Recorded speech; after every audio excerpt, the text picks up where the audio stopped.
Typically, we are told, don't imagine failure, push failure out of your mind, only focus on success, fake it till you make it, or is a phrase that I absolutely hate, frankly, because it's not even clear what that means. But if you look at the literature, the scientific literature, what the Balcetis lab and other labs have shown is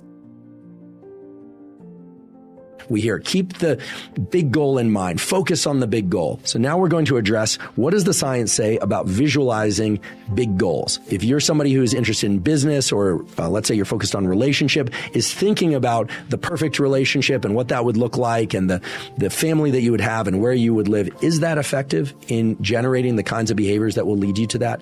Is it effective to think about the big win at the end? Well, it turns out it is, but you have to be very, very careful with when and how you implement that visualization, because if you do it correctly, it can really serve your goal seeking well. And if you do it incorrectly, it can undermine the entire process.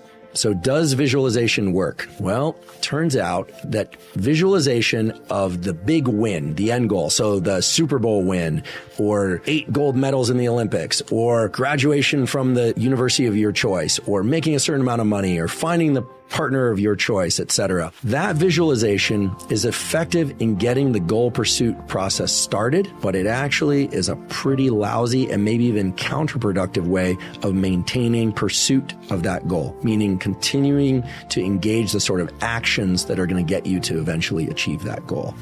I think this is going to be surprising to people at first, but if we think about the physiology of the blood pressure system, it'll make sense. Good scientific studies have been done where people are told to imagine or even script out their long-term vision and goal for themselves. What is the big goal? And they're taught to or told to imagine it with a rich amount of detail, to think about how it's going to feel in their body and the big win.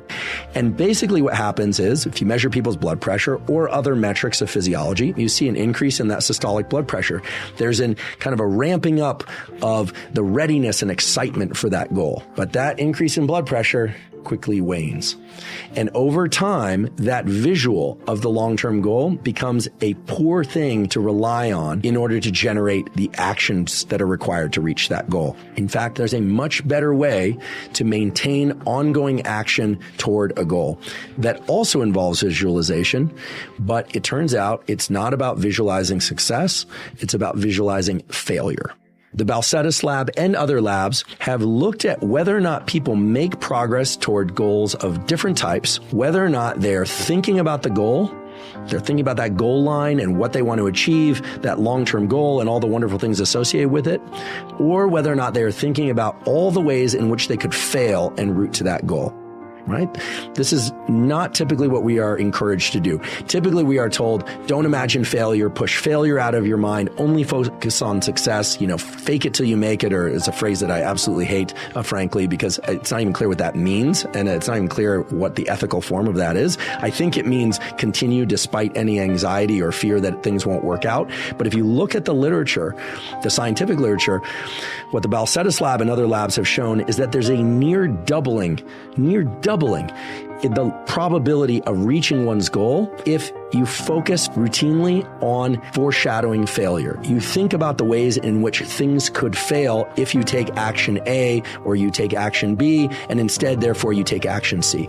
You're supposed to think about how things could fail if you don't get up and run each morning if your goal is, say, a fitness goal. So let's use that as an example, because even though I realize people are in pursuit of many things, not just fitness goals and physical goals are a very concrete thing that we can all get on the same page about because they're related to actions. Let's say somebody sets a goal of running 5 miles 4 times a week minimum and as many as 7 4 times a week minimum before 8 a.m. Okay. In a previous podcast on habits, I talked about the benefits of not necessarily setting specific times that one will do things, but setting time blocks that one will do things. So you say before 8 a.m., you're going to run 5 miles, and that's going to happen up to 7 days a week. Okay. One version of this would be, okay, sit back in a chair and think about how great you're going to feel and look if you're doing this every day, how your health is going to improve, your blood markers of lipids, et cetera, are going to improve. Okay, fine.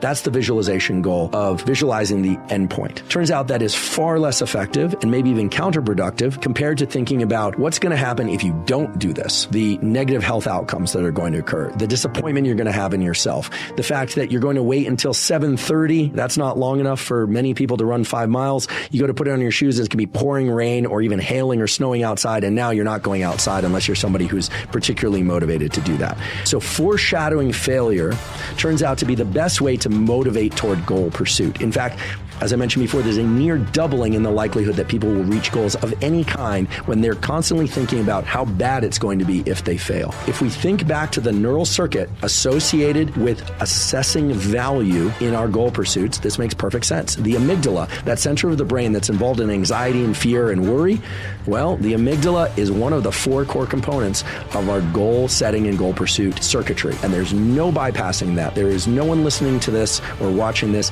whose amygdala is not involved in their goal setting and goal pursuit behavior. And so while I'd love to be able to tell you that all you should think about is rainbows and puppies and all the wonderful, rewarding things that are going to happen when you achieve your goals, the truth is you should be thinking mainly about how bad it's really going to get if you don't do it, how disappointed in yourself you're going to feel, how it will negatively impact you, if not in the immediate term, in the long term, if indeed your goal is to reach your goal. So I want to emphasize that I'm not interested in encouraging people to flagellate themselves. I'm encouraging people to achieve their goals. And it turns out the best way to do that is by foreshadowing failure. And the more specific you can get by writing down or thinking about or talking about how bad it will be if you don't achieve your goals, the more likely you are to achieve those goals.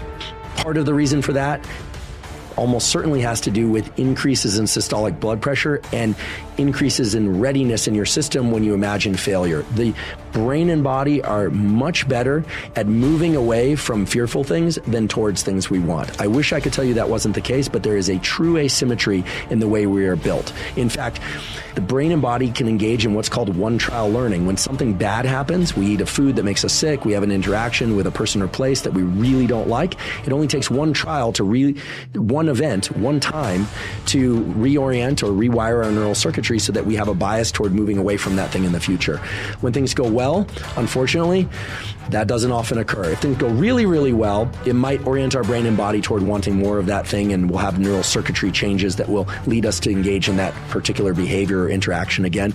But it is never as effective as these avoidance circuits.